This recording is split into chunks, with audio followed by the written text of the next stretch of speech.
안녕하십니까. 에듀앙닷컴 운영자 강쌤입니다. 자, 공전행동기계 산업기사 전기제어공학 두 번째 시간 전류, 전압, 저항에 대해서 한번 알아볼 텐데요. 교재 396페이지가 되겠고, 자, 전류, 전압, 저항. 사실 지난 시간에 전류, 전압, 저항에 대한 용어 정리 했었습니다. 어떻게 했어요? 물과 전기를 비교해가지고 용어 정리 한번 했었죠. 그렇다면 지난 시간 거 복습한다는 의미로 한 번 더 적어 본다면 자, 물과 전기를 비교할 때 물이라는 녀석은 압력, 수압이 있었고, 그 다음 물의 양, 수량이 있었고요. 그 다음에 물의 흐름을 방해하는 요소, 찌꺼기가 있었죠. 그리고 또 두 가지 더 있었는데, 물이 흐르는 길, 수로, 뭐 요런 게 배관 같은 녀석들, 그런 거 전부 수로겠죠. 그 다음에 물의 높이, 수위가 있었죠. 자, 이것들을 전기에서 전기의 용어로 바꿔보자면 수압은 전압이 됐고, 수량은 전류, 그 다음 찌꺼기는 저항이었고요. 전기의 흐름을 방해하니까. 그 다음 그 물의 길, 수로는 전기에서 회로 또는 뭐 전로 이렇게 부른다라고도 했고, 자, 물의 높이, 수위는 전기에서는 전위 라고 정리를 했었습니다. 그리고 전압 같은 경우는 V라고 쓰고 단위로는 볼트라고 읽었죠. 전류는 I라고 쓰고 암페어라고 읽었고, 저항이라는 녀석은 R이라고 쓰고 옴이라고 읽었습니다. 그리고 전압의 뜻, 전류의 뜻도 우리가 정리를 했었어요. 전압이라는 녀석은 뭐였다? 전류가 흐를 때의 전이차, 전류가 흐를 때의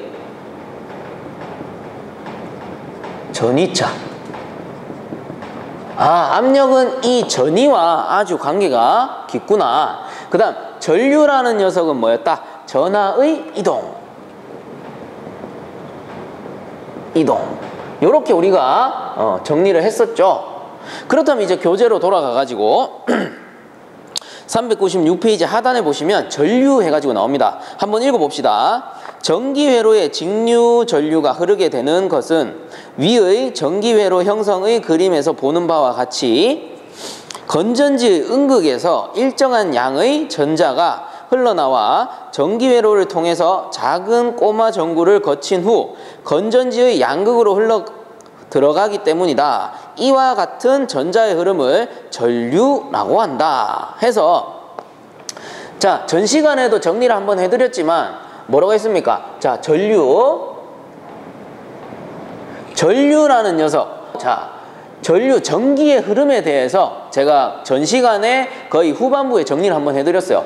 전기라는 녀석은 플러스에서 마이너스로 이동한다 라고 했고, 전자라는 녀석은 마이너스에서 플러스로 이동한다 라고 지난 시간에 정리를 했죠. 그 내용이 어떻게 여기에서 설명하는 거죠. 위에 그림에 보시면은 전구 그리고 건전지 있고 뭐 스위치인데 스위치는 무시하세요. 스위치는 무시하고 요렇게 회로가 있다, 회로가 요렇게 있다라고 치면은, 자, 요게 전구가 된다라고 칩시다. 요게 전구고 얘가 건전지 그리고 얘가 전구라고 치면은 요게 플러스 마이너스인데, 사실 전기는 어디서 어디로 흐른다? 전기라는 녀석은 사실 마이너스에서 이렇게 흘러가는 거죠. 플러스 쪽으로. 이게 전자의 이동이잖아요. 전자의 이동. 전자의 이동에 의해서 전기가 발생되기 때문에 전기라는 녀석은 마이너스에서 플러스로 이동하는 게 맞다. 그죠? 하지만 지금 와서 이거를 수정하려니 큰 논란이 될 것 같으니까 어떻게 하자? 자, 일반 전기, 전류라는 녀석은 우리가 흔히 그냥 플러스에서 마이너스로 흐른다라고 알고 있고, 다만 전자라는 녀석은 좀 더 정확하게 우리가 알기 위해서 마이너스에서 플러스로 흐른다 라고 정확하게 표현하자, 이렇게 약속을 해놓은 거죠. 그 내용이 요 교재 396페이지 하단에 나오는 거고, 그 밑에 줄을 좀 꺼주세요. 전류의 방향은 전자 흐름의 반대 방향으로 정한다. 그죠? 즉 이게 뭡니까? 요 전기라는 녀석이 결국은 뭐다? 전류다. 그래서 우리가 일반 전류는 플러스에서 마이너스로 흐르는 것이고, 전자라는 녀석은 마이너스에서 플러스로 흐른다, 이렇게 알고 계시면 돼요. 이렇게 약속을 했기 때문에. 자, 아시겠죠? 그래서 결국은 뭐야? 전자의 이동을 나타내는 거니까 전자가 많이 모인 게 뭔데? 전하잖아요. 전하. 즉 전류라는 녀석은 전하의 이동을 나타낸다. 요거죠, 요거. 전자의 이동, 즉 전하의 이동이 결국은 뭡니까? 전류라는 녀석이다. 전류라는 녀석. 자, 여기 용어에 정리된 그대로입니다. 더 볼 것도 없어요. 자, 그 다음 넘어가서 397페이지에 보시면은 동그라미 1에 전류의 크기는 전기회로의 어떤 단면을 1초 동안에 통과하는 전기량으로 나타낸다. 해서 밑에 이제 공식이 나오는데 동그라미 2번 봅니다. 1초 동안에 1쿨롱의 전하가 이동하였을 때의 전류의 크기를 1A라고 하고 기호로는 A로 쓴다. 자, 요게 지금 전류에 대해서 정리를 하고 있고요. 전류라는 녀석은 보세요. 동그라미 2번에 1초 동안에 1쿨롱이 이동을 했대요. 그렇다면 단위로 쓰면 어떻게 돼? 1쿨롱/세크가 되는 거야. 왜? 1초 동안에 1쿨롱이 흘렀으니까. 단위라는 건 뒤에서 읽는 거예요. 그죠? 그러면 1초, 요게 뭐예요? 시간이잖아. 시간. T란 말이에요. 그 다음 1쿨롱은 뭔데? 전기량이지. 전기량 우리 뭘로 썼어요? Q. 전기량. 지난 시간에 했었습니다. 전부. 그렇다면 요 단위를 공식으로 나타낸다면 뭐예요? C는 Q. 자, 공식으로 나타낸다면 per sec니까 시간 T. 이렇게 되는 거잖아요. 그렇다면 1초 동안에 1쿨롱이 흘렀을 때를 뭐라고 부른대요? 암페어. 1A라고 부른다. 결론은 T분의 Q가 뭐야? 1A. 다시 적으면 전류 I다. 이렇게 표현이 되는 거죠. 그래서 밑에 공식이 나오는 거예요. 전류 I는 T분의 Q다. 해서 T는 시간이 되는 거고 Q는 전기량, 쿨롱이 되는 것이죠. 자, 요 공식을 다시 한번 쓰면요. 자, 전기량을 공식에서 구하려면 어떻게 돼요? Q는 T가 이렇게 넘어가니까 I 곱하기 T. 이거 지난 시간에 본 거네. 그죠? 전기량은 전류와 시간의 곱이다. 전류의 시간을 곱하면 전기량이 된다. 그죠? 일정 시간 동안 흐른 전류가 결국은 전기량이란 말이에요. 전기의 양. 그죠? 그래서 앞으로 뭐 요 양이 붙는다. 그럼 전기량 그러면은 전류에다가 시간을 곱한 것이고요. 그리고 전력량이라고 뒤쪽에 나오는데 전력량이라는 거는 전력에다가 시간을 곱한 거예요. 즉 량이라 하는 거는 시간과의 관계입니다. 시간과의 관계. 어렵게 생각하실 필요 없어요. 그래서 전류라는 녀석은 어떻게 구한다? 전류 I는 T분의 Q다. 요 공식만 좀 알아두시면 될 것 같아요. 요게 이제 전류의 정리가 되는 거고 결론은 뭐다? 전류라는 녀석은 전하의 이동을 나타낸다. 자, 그 다음 전압에 대해서 한번 알아봅시다. 자, 큰 4번 전압. 자, 전압이라는 건 도대체 뭐냐? 한번 읽어봅시다. 전기회로를 통해서 부하에는 전원으로부터 전기적 압력으로 인하여 자, 첫 번째 줄에 방금 읽은 거 전기적 압력 요거 줄 거 주세요. 전기적 압력으로 인하여 전하가 이동하게 되어 전류가 흐른다. 이때 그 뒤에부터 또 줄 거 주시고 전원의 전기적 압력을 전압이라 하며 그 크기는 볼트, 기호는 V로 나타낸다. 그 크기는 볼트, V로 나타낸다. 그 말이 되는 거고. 자, 그렇다면 전압이라는 거는 첫 번째 줄에 전기적 압력에 의해 전하가 이동하게 된다. 이렇게 나타나 있죠. 이 말은 무슨 말이냐 하면은 자, 물이랑 한번 비교를 해볼게요. 예를 들어서 배관이 있어요. 이렇게 배관이 있어. 배관이 있는데 여기 안에 물이 들었습니다. 물. 그럼 물의 양, 수량이 존재하겠죠. 수량이 존재할 거다. 근데 배관 안에 이렇게 물이 고여있다라고 얘기할 수 있는데 물이 지금 이동할 수 있나요? 이동할 수 있나요? 아무 힘을 가한다거나 아무 변화 없이 물이 이동할 수 있다 없다? 없다. 그렇다면 얘는 뭐예요? 고인물이야. 그냥 고인물이야. 그렇다면 예를 들어서 여기가 A 구간이고 여기가 B 구간이다 라고 하면요, A 구간에서 내가 B 구간으로 물을 이동시키고 싶어. 그럼 어떻게 하면 됩니까? A 구간의 압력을 높여버리면 되죠. A 구간의 압력을 높이면 압력이 낮은 B 구간은 어떻게 돼? 물이 이동하는 거죠. B 구간으로. A 구간에 비해서 B 구간의 압력이 낮기 때문에 물은 어떻게 A에서 B 쪽으로 이동하게 되는 겁니다. 반대로 B 구간의 압력을 A 구간보다 높여버리면 어떻게 됩니까? B에서 A 쪽으로 물이 이동하겠지. 그죠? 이 압력이 뭐야? 전압이 되는 거야. 이 압력이 뭔데? 수압이잖아요. 수압. 수압이 전압이라며. 같은 거예요. 자, 그러면 전기적 용어로 제가 다시 적어 드릴게요. 이 배관이라는 거는 결국은 뭐야? 도체. 도체라는 녀석은 전기가 통하는 물질을 도체라 그래요. 전기가 안 통하는 거 부도체, 뭐 절연체 이렇게 얘기하는데, 전기가 통하는 물질, 도체, 이거 뭔데? 전선. 앞에서 배관이었다면 얘는 전선이야. 전선 안에 물이 차 있는 게 아니고 전기가 차 있겠죠. 전기가. 그리고 이 전기의 양을 전류다. 흐르는 전기의 양을 전류다라고 했을 때, 자, A 구간에서 B 구간으로 내가 전기를 이동시키고 싶어. 전하의 이동이 뭐예요? 결론은 전하의 이동이 전류인 거잖아. 내가 요거를 이동시키고 싶어. 그러면은 A의 압력을 어떻게? 요 전압을 높여버리면 되죠. 그러면 전압이 낮은 B 쪽으로 전류가 어떻게 흐른다, 이렇게 표현하는 거예요. 전류가 흐른다. 만약에 압력차가 없다면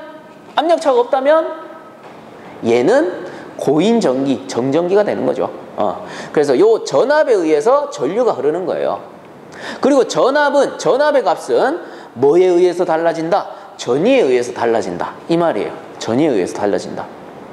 그 말은 또 무슨 말이냐면은, 계속 물하고 비교를 해드릴게요. 물의 압력이 높아지려면 어떻게 해야 돼? 예를 들어서 절벽이 있어요. 절벽이 있고 얘가 10m짜리 절벽이야.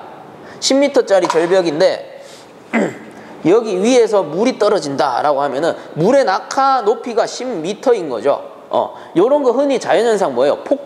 폭포에서 물이 이동하는 그 원리예요. 그렇다면 요 물이 떨어질 때 10m라는 높이에서 떨어지기 때문에 이 지면이 받는 압력은 얼마야? 이 압력은 1kg/제곱센치가 되는 거예요.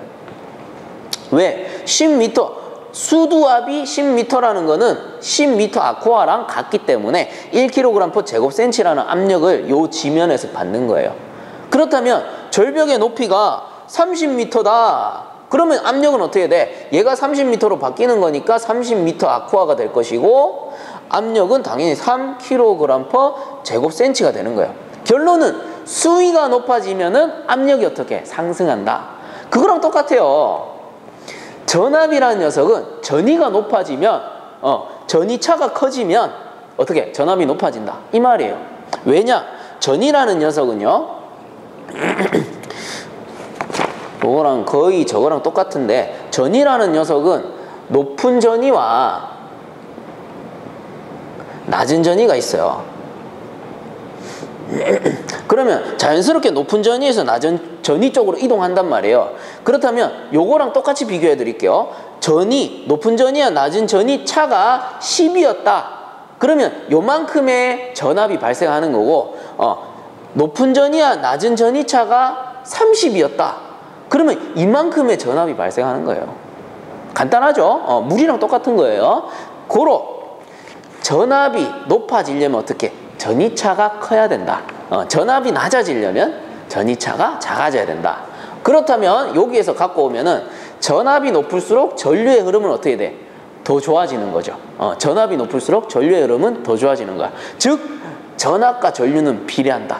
이렇게 보시면 되는 거예요.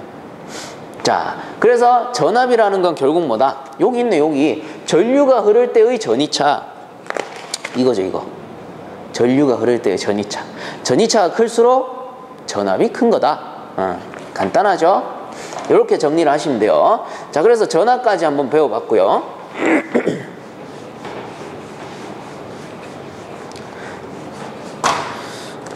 그리고 전압을 공식으로 쓰면은, 요 공식은 뭐 사실 잘 나오는 공식은 아닌데, 전압 V는 Q분의 W로 공식을 씁니다. 그래서 요 Q는 전기량, 쿨롱이 되죠. 쿨롱이 되는 거고, 그럼 W는 일량, 일량은 뭐 줄로 표시를 해요. 줄. 그 다음 요 전압이니까 볼트겠죠. 이런 식으로 공식을 쓰는데 요런 공식이 있다라는 정도만 알고 넘어가 주시면 될 것 같아요.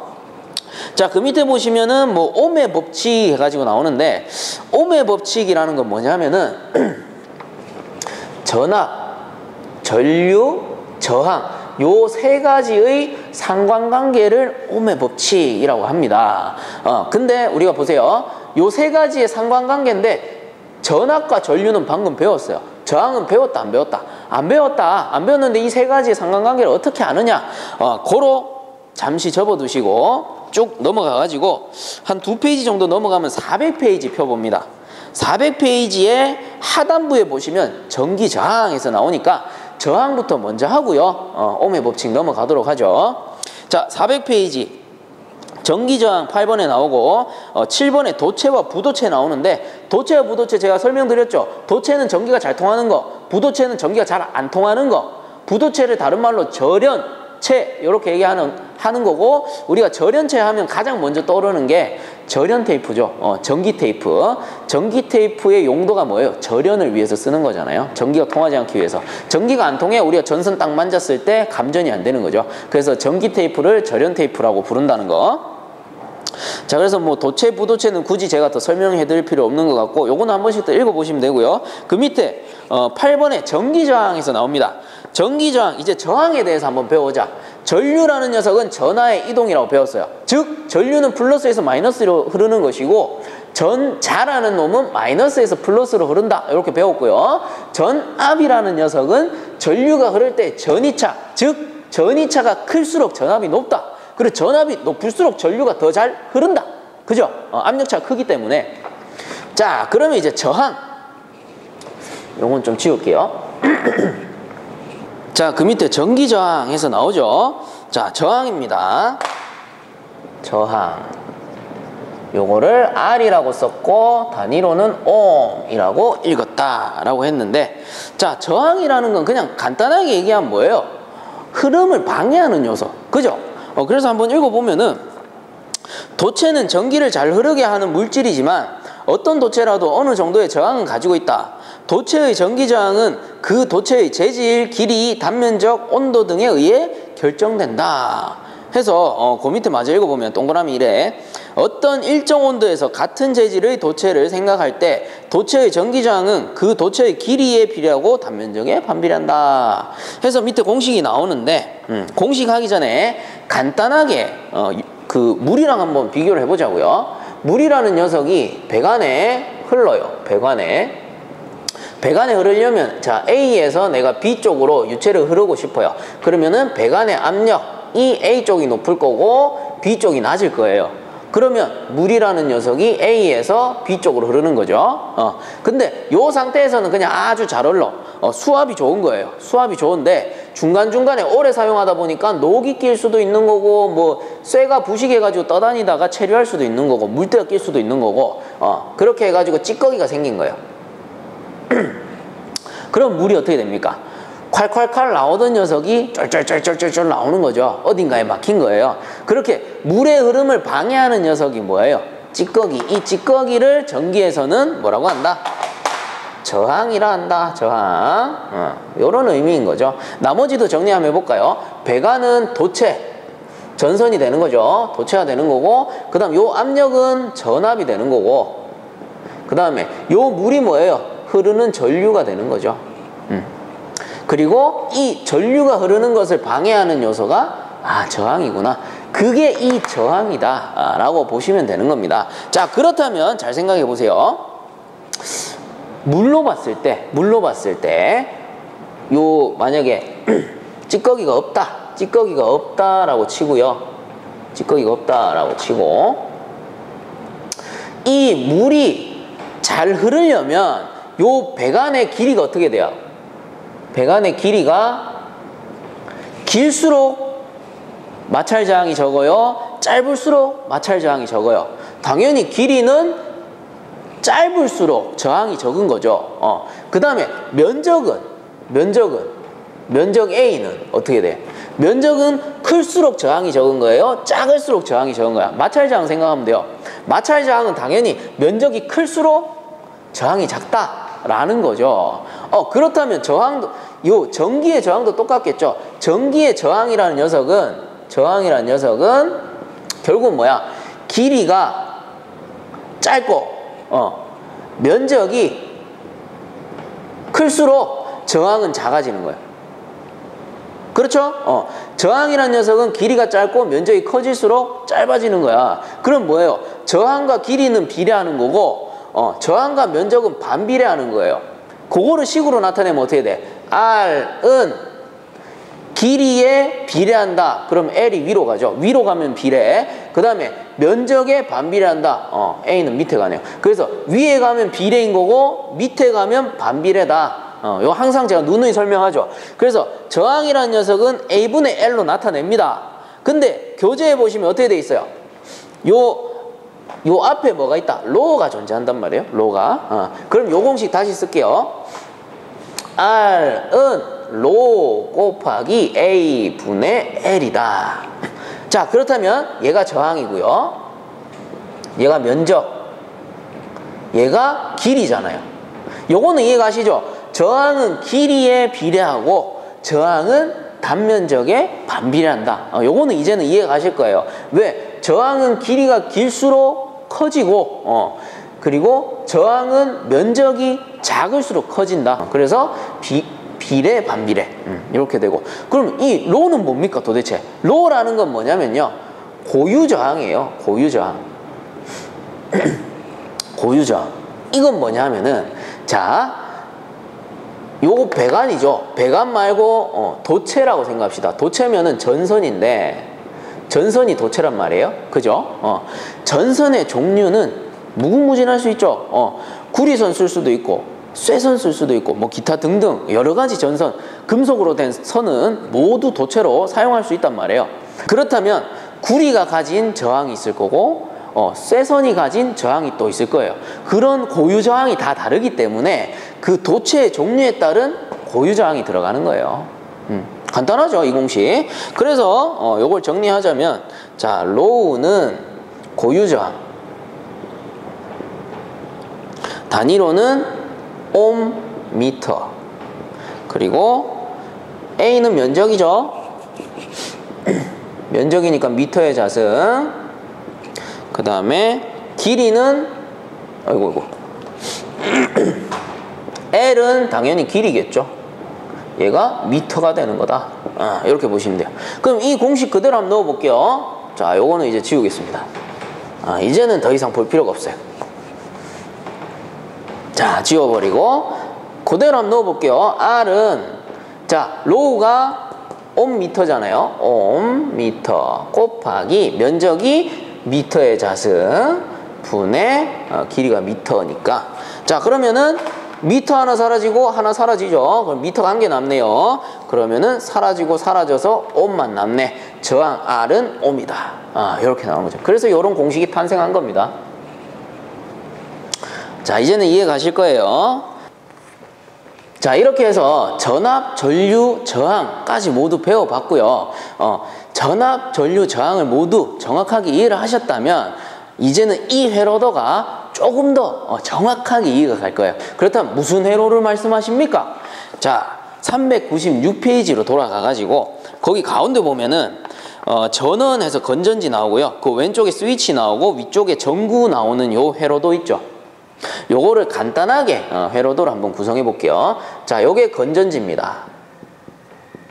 건전지가 되고 스위치는 생략합니다. 요렇게 연결이 돼서 여기 위에 램프가 있겠죠. 전구가 있는 겁니다. 그럼 얘가 전구가 되는 거지. 전구. 그리고 이제 흐름 같은 경우는, 자, 긴 쪽이 플러스 짧은 쪽이 마이너스가 되고요. 이 전선을 흘러가는 거는 전류이기 때문에 흐름은 당연히 플러스에서 마이너스 쪽으로 이동을 하게 됩니다. 자, 그렇다면 요거랑 아주 비슷한 회로도 한 가지 더 그릴게요. 자, 펌프가 있어요. 펌프가 있고 이렇게 흘러가지고 부하를 만납니다. 부하를 만나게 되는데 이 부하가 뭐냐? 보일러다. 보일러다. 자, 그러면 얘는 전류가 흐르는 회로도고 얘는 뭐가 흐를까요? 펌프가 있고 보일러가 있으니까 물이 흘러가겠지, 물. 자, 그럼 물이 흐르는 원리가 뭔데요?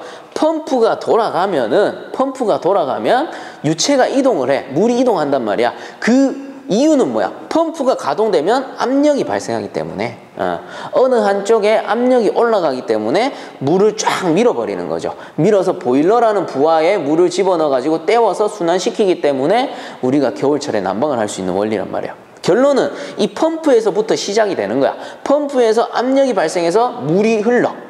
이게 중요한 거예요. 그렇다면 이제 이쪽에 전기로 돌아가가지고 자, 최초 건전지가 뭐다? 책에 보시면 전원이라고 돼 있죠. 그러면 이 전원이 결국 뭔데? 펌프의 역할을 하는 거예요. 건전지 이 녀석이 뭐를 발생시켜? 전압을 발생시키는 거지. 전압. V를 발생시키는 거예요. 그러면 뭐가 흐릅니까? 아, 전류. I가 흐르겠구나. 그죠? 전압이 발생됐기 때문에 전류가 흘러갈 수 있는 거야. 그로 인해서 전구에 불이 들어오는 거예요. 그리고 전구를 그 전문용어로 뭐라고 한다 했어요? 부하다. 부하다. 그리고 뭐 로드. 이렇게 표현을 했죠. 그래서 이 부하가 전류에 비해서 많을 때는 어떻게 되냐? 과부하. 좀 유식한 말로 오버로드. 이렇게 얘기를 해요. 로드잖아요. 로드. 오버했다. 오버로드. 과부하. 그래서 뭐 오버로드가 걸렸을 때는 과전류 개전기, 과부하 개전기 그렇게 명칭이 있는데 그런 안전장치를 사용하게 되죠. 자, 그래서 마지막 정리. 전원이 공급되므로 전압이 올라가게 되고 이게 뭐야? 펌프가 돌면 압력이 올라가는 원리. 전압이 발생되게 되고 이 전압의 전이차에 의해서 전류는 흐르게 된다. 그로 인해서 부하가 작동이 된다. 라는 거야. 자, 그렇다면 부하라는 거 한 번만 정리합시다. 부하라는 거는 전구예요. 전구뿐만 아니고 다른 거, 뭐 냉동기가 될 수도 있고, 냉동기가 될 수도 있고, 보일러가 될 수도 있고요. 뭐 선풍기. 이런 애들이 다 뭐예요? 부하, 로드가 되는 거야. 그리고 전원이라는 거는 건전지가 될 수도 있고 110V 전기, 220V 전기, 그 다음 330V 전기가 될 수도 있는 거죠. 이런 것들이 다 전원이고 이런 것들이 다 부하인 거예요. 자, 그리고 부하라는 거 한 가지만 더. 부하라는 녀석은 전류에 있어서 결국은 뭐야? 전류가 지나가면서 전류의 흐름을 어떻게 해? 방해하는 요소잖아요. 그죠? 그렇다면 이렇게 얘기할 수도 있는 거야. 부하 이 자체가 저항이구나. 이렇게 얘기할 수도 있는 거야. 부하라는 게 결론은 저항인 거야. 전류에 있어서의 저항이 되는 거예요. 그래서 부하, 전구가 있다 해도 얘는 저항이 되는 거예요. 이 녀석은 R이 되는 거지. 이게 중요한 거예요. 그래서 다시 말해 전기적 회로의 저항이란 부하가 되는 것이고 그 저항이란 뭐 냉동기, 보일러, 선풍기 이런 전기적 장치들이 결국은 뭐야? 부하가 되는 거예요. 자, 이렇게 해서 이번 시간 전압 전류 저항에 대해서 정리를 한번 해봤고요. 이제 다음 시간에는 요 전압 전류 저항의 상관관계, 그게 뭐였어요? 옴의 법칙이라고 있습니다. 옴의 법칙, 그리고 뭐 옴의 법칙 뒤에 직렬 저항, 병렬 저항에 대해서 계산하는 공식이 나오는데 그거는 조금 더 상세하게 다뤄야 될 내용이어서 이번 시간은 여기서 마치도록 하고요. 본 강의가 도움되셨다면 유튜브 에듀강당컴 검색 후에 구독과 함께 영상 하단에 보시면 따봉 버튼 있으니까 한 번씩만 눌러주시면 감사하겠습니다. 자, 수고들 많이 하셨습니다.